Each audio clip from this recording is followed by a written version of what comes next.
Wow, what a treat seeing real people. Thank you so much for coming. I'll just do the necessary. There's no fire alarm planned, so if the bell goes off, use the exits. If you wouldn't mind putting your phones to silent, that'd be great.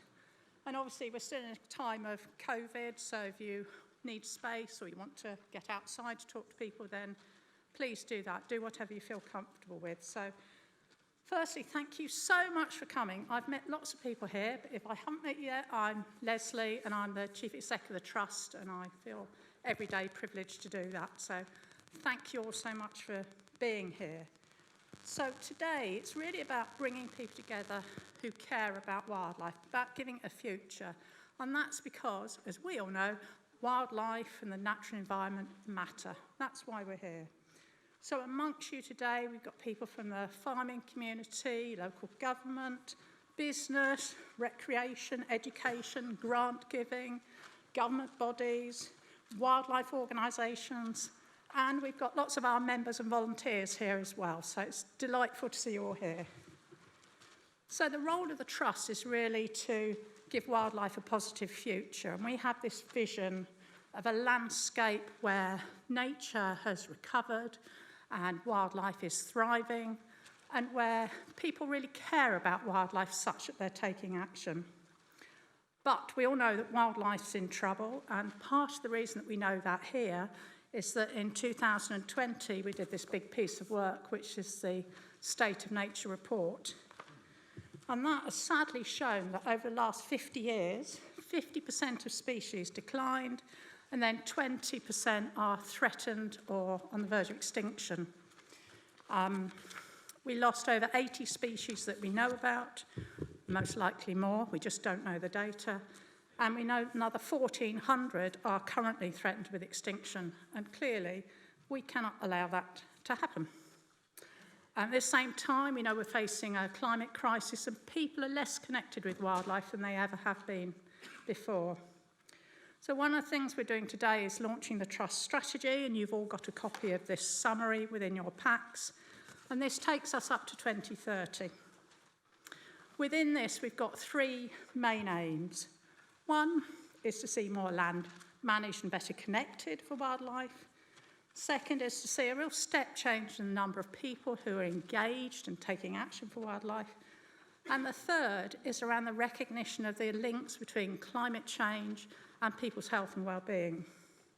So our strategy is very much aligned to that of the Wildlife Trust collectively, and together we're campaigning for 30% of land by 2030 to be connected, protected and managed for wildlife. So here, based on what we know from the State of Nature report, that would be roughly doubling the current area of natural habitat from grassland, wetlands, woodlands, hedgerows. Though we all know that's a challenging target, and that's why we're all here together, because everyone can play a role in that. So that might be farmers, local authorities, anyone who has land, creating habitats, managing the land for habitats. It could be community groups, standing up for wildlife, taking local action, lobbying their politicians, or individuals planting the right plants in their garden to attract wildlife. One of the big issues for us, we all know here, is about the level of growth that's planned, and the planning process really must ensure that wildlife and wild places are protected. But more than that, that every opportunity is taken to do everything we can for wildlife within that. For the Trust, that's a really high area of priority in looking to inform the planning process. We also know that you need really robust planning, legislation, policy. So we have the Environment Act now, and that's the first dedicated piece of environmental legislation for 30 odd years. But there's still a lot of uncertainty around what that is going to look like in practice. So alongside our fellow wildlife trusts, we're doing a lot of campaigning, talking to MPs to really get them to focus on getting that implementation of that legislation right. Over the coming months, throughout the country, there will be local nature recovery strategies being prepared. So that's been come through the Environment Act, and each county will have them. We're well advanced here because of the likes of the State of Nature report.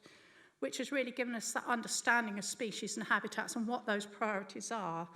We're also blessed here in this area with many individuals and organisations like the Natural History Society, the Bird Club, who really galvanise all that biological recording that is needed to underpin decision making. So the County Council is leading the development of the local nature recovery strategy, so I'm really thrilled that Richard and Lynn are here today and that we're already in discussion with them. So we know that action's needed now, and the message is that it's not too late.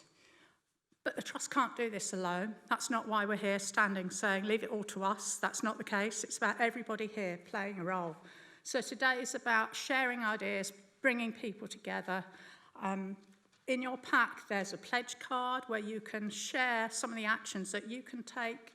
Please do fill it out, because it's an opportunity to say if you need any support, and a way of us being able to, after this event, to share the ideas that people have of what we can all be doing.